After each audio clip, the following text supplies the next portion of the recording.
नमस्कार. आज आषाढी एकादशी. या सुंदर आणि प्रसन्न सकाळी तुमचं मनःपूर्वक स्वागत.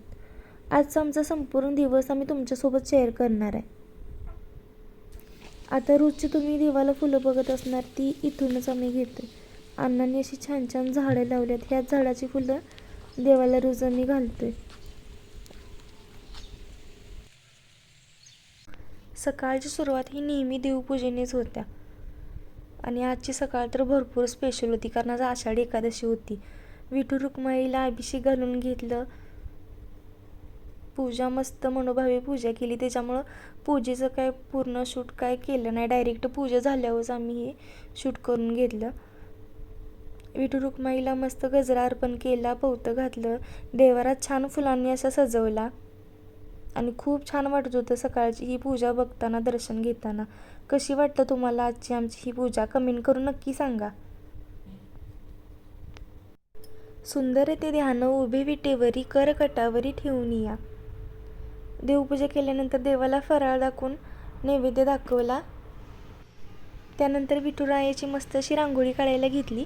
आधी पांढऱ्या रांगोळीने पूर्ण रांगोळी काढून घेतली. ते पोते वगैरे करून ठेवल्यात, मंदिरात जायचं होतं त्यामुळं. आणि अशी छान रांगोळी काढायला जवळपास आम्हाला 2 ते 2.5 तास लागले. आहोंनी पण मदत केली, खूप कलर त्याने भरून दिले, साईडची बॉर्डर काढून दिली. आणि कशी आल्या आमच्या विठुरायाची रांगोळी ते पण सांगा. खूप छान वाटत होतं ही रांगोळी कंप्लीट झाल्यावर. सुरुवातीचं सगळं आणि एकदम लास्ट मोमेंटला ही तयार झालेली रांगोळी एकदम भारी वाटत होतं बघताना. अगदी घरातच विठुराया आल्यासारखं वाटत होतं आम्हाला आणि तिथनं हालूचं वाटत नव्हतं त्या रांगोळीपासून. एवढं भारी ती रांगोळी वाटत होती. अगदी घरात बसून पंढरीच्या पांडुरंगाचं दर्शन झाल्यासारखं फील होत होतं. आणि त्यानंतर निघाली ती गावातली दिंडी. आज गावात शाळेच्या मुलांची दिंडी निघाली होती. सगळेच लहानग्यांनी पारंपरिक वेशभूषा केली होती. त्यांचा उत्साह आणि निरागसपणा एकदम बघण्यासारखा होता. आणि अशा छोट्या छोट्या उपक्रमातूनच तर मुलं शिकतात आणि आपल्या संस्कृतीशी पण जोडली जातात.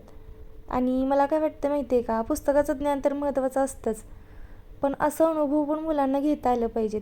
आपल्या सणांची त्यांना ओळख व्हायला पाहिजे, आपली परंपरा माहीत व्हायला पाहिजेत, आपल्या संस्काराची खरं ओळख त्यांना ह्याच अशा कार्यक्रमातून मिळत असत्या.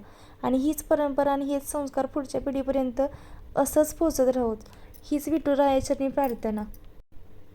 आता संध्याकाळी आम्ही 5-5:30च्या दरम्यान मंदिरात गेलो. सकाळपासून भरपूर गर्दी होती, पण आता थोडी गर्दी कमी होती, त्याच्यामुळं दर्शन पण एकदम नीट घेता आलं. हे आमच्या गावातील विठ्ठल मंदिर खूप छान आहे. इथं खूप छान वाटतं इकडे आल्यावर. आणि इथं पोतं घेऊन उभारलेले आहेत आणि मी तुळशीची माळ काढून देत होतो. आणि विठुरायाची मूर्ती बघा किती छान आहे, एकदम प्रसन्न वाटत होतं मंदिरात.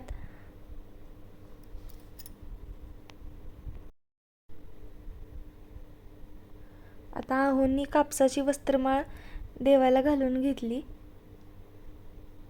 खूप छान दिसत होतं हे.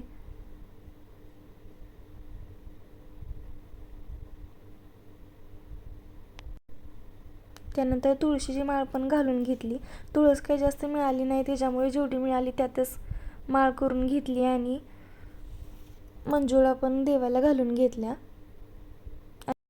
आणि देवाचा आशीर्वाद घेतला.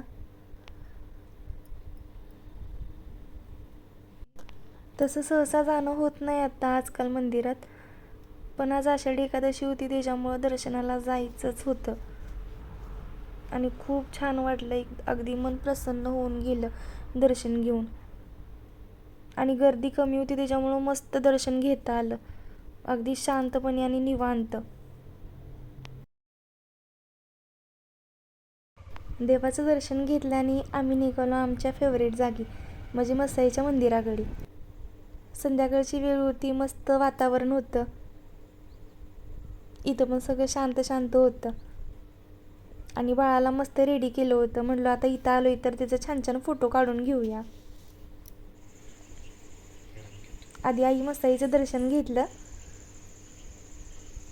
आणि मस्त मंदिराभोवती एक फेरा मारून आलो.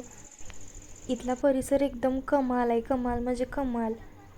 इथं पक्ष्यांचे आवाज, मोर ओरडण्याचा आवाज, खळखळणाऱ्या पाण्याचा आवाज, एकदम भारी वाटते इकडं आल्यावर. मस्त मंदिराभोवती फेऱ्या मारल्या. पिल्या बघा माझा कसला छान आवरलाय आज. मस्त वारकरी झालाय. तिचा असं छान छान फोटो काढून घेतलेत. आणि त्यानंतर आम्ही आज शनिवार असल्यामुळं मारुतीला पण गेलो. तर असा होता आजचा आमचा आषाढी एकादशीचा दिवस. आणि आजचा हा व्लॉग तुम्हाला कसा वाटला ती कमेंट करून नक्की सांगा. आता भेटूया नेक्स्ट व्लॉगमध्ये. Bye bye.